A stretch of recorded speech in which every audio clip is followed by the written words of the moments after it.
It all started with a flicker in the corner of my eye. A flash. Like someone taking a picture, but with no sound. At first, I dismissed it. Just my mind, playing tricks, you know. A long day at the office. Too much coffee. Not enough sleep. But then, it happened again. Walking home from the train station, a sudden bright flash from across the street. Primera looked over, but there was no one there. Just a dark alley, overflowing dumpsters, and the faint hum of the city. I tried to shrug it off, telling myself it was a car's headlight reflecting off something. But a cold knot was already tightening in my stomach. The next day, it was more frequent. A flash as I was getting my morning coffee, another one, while I was in a meeting, staring at a spreadsheet. Each time, I'd whip my head around, my heart pounding, but find nothing. My colleagues started giving me strange looks. "You okay, Mark?" my boss asked, his brow furrowed with concern. I just nodded, forcing a smile. "Just a bit jumpy today," I'd say. How could I explain that I felt like I was being followed by a phantom photographer? They'd think I was losing my mind. Maybe I was. The real terror began a week later. I was scrolling through my social media feed, mindlessly liking photos of friends, vacations, and new pets, when Primera the Blue Italiano. A new account had tagged me in a photo. The username was just a jumble of random letters and numbers. My blood ran cold when I clicked on it. The photo was of me, taken yesterday, walking out of my office building. It was a candid shot, perfectly framed. I was looking down at my phone, oblivious. I felt a wave of nausea. Who took this? I immediately reported the account and blocked it, but the image was burned into my mind. The angle, the clarity, it was like the photographer had been standing just a few feet away.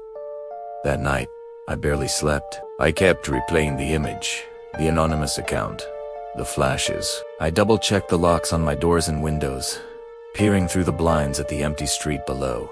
The feeling of being watched was suffocating. The next morning, another tag, a new account, another random name. This time, the photo was of me at the coffee shop. I remembered the moment exactly.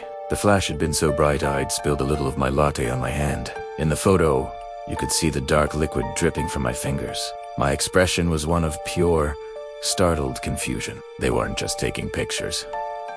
They were capturing my moments of fear. This became my new, horrifying reality. Every day, a new photo.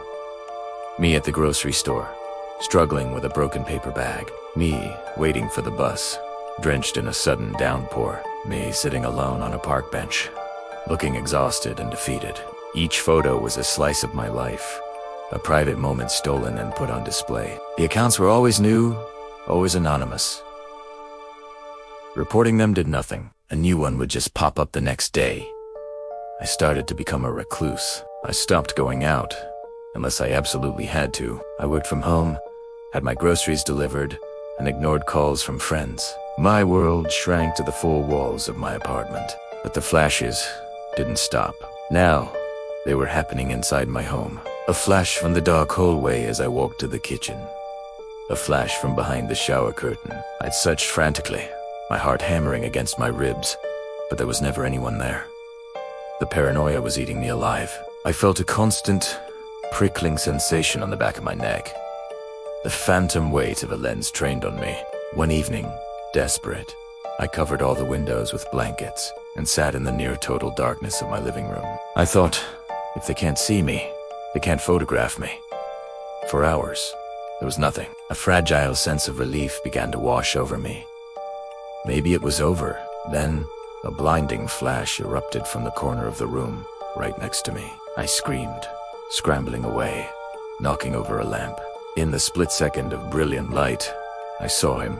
It was me, standing there, holding an old-fashioned camera with a massive flashbulb. It had my face, my hair, my clothes. But his eyes, they were empty, hollow voids. And his smile was a grotesque, stretched-out mockery of my own. He was gone as quickly as he had appeared. Swallowed by the returning darkness, I was left trembling on the floor, gasping for breath. A doppelganger. My own double was haunting me. It wasn't a person following me. It was another me. The photos weren't just harassment. They were trophies. The next day, a new photo was posted. It was the one from last night. Me, on the floor. My face, a mask of pure terror, illuminated by the flash. The caption was just a single word. Almost. What did that mean? Almost what? The pictures started changing after that. They were no longer just candid shots of my daily life. Now, they were staged. There was a photo of me smiling and laughing with my friends at a bar I had been to in weeks. My friends were tagged in the photo. I frantically called one of them. "Hey, so you were out with, me last night?" I stammered. My friend laughed. "Yeah, man, it was great to see you. You were in top form. Haven't seen you that happy in ages." I hung up, my hand shaking. He was living my life. He was going out as me. Then came the picture of him with my parents. They were all sitting at my parents' dinner table, smiling warmly. My mom had her hand on his arm. Prometa Khalidam, my voice cracking. "Mom? Dad? Who was at dinner with you last night?" My mom sounded confused. "You were, honey. You, Camo Bear, brought that lovely bottle of wine. Are you feeling all right?" The line went dead in my hand. He was replacing me, not just in my social life, but with my family.